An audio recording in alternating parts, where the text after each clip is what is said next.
এবারে metal presence কৃষি সংবাদ সুজলা সুফলা।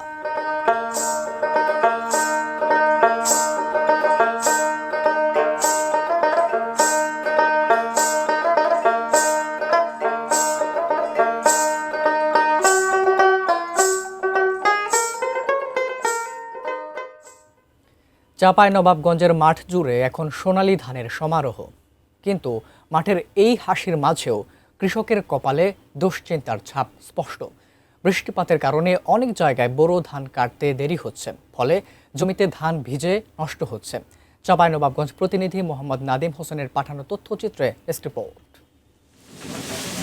হাওর অঞ্চলের মতো দেশের অন্যান্য জেলাতেও অতিবৃষ্টির বিরূপ প্রভাব পড়েছে কৃষিতে।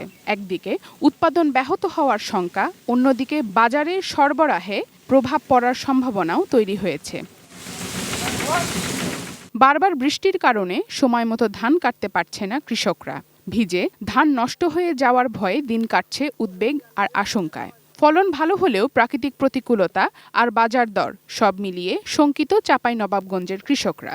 আকাশের গতিকে লেগে মানুষ ধান কাটতে পারছে না। যে পাথরটা হয়েছিল ওই পাথরটাতে ধান কিছু নষ্ট হয়েছে। আবহাওয়ার লেগে মানুষ থামে আছে, নাহলে ধান কাটা মনে করেন যে আধা আধি হয়ে যেত। কৃষকদের হিসাবে প্রতি বিঘা জমিতে উৎপাদন খরচ প্রায় 12,000 টাকা, কিন্তু গত বছরের তুলনায় ধানের দাম মন প্রতি 500 থেকে 600 টাকা কমেছে। এর সঙ্গে যুক্ত হয়েছে শ্রমিক সংকট, সার ও জ্বালানির বাড়তি দাম। ধান মাড়াই থেকে শুরু করে পরিবহন সব ক্ষেত্রেই ভোগান্তি বাড়ছেই। তেল পাচ্ছি না, তার জন্য মেশিন চলছে না, জমিতে পানি আসছে না। সাহারের যে দাম, সে দামের জন্য আমরা জমিতে ধান উৎপন্ন বেশি করতে পারছি না। ধানের দাম এবার মেলায় কম। গতবার আমরা ধান পেয়েছি 1400-1500 করে চিকন ধান, আর এখানে 900 টাকা করে লিখে। ধান উঠাতে গেলে তো শুকা লাগবে ধানটা, না তো ধান তো যদি ভিজা থাকে তাহলে তো নষ্ট হয়ে যাবে। এই কারণে এবারে একটু টাইমটা বেশি লাগছে আর কি। তবে কৃষকদের এই শঙ্কার মধ্যেও ধানের দাম নিয়ে আশার কথা শোনাচ্ছেন কৃষি কর্মকর্তা।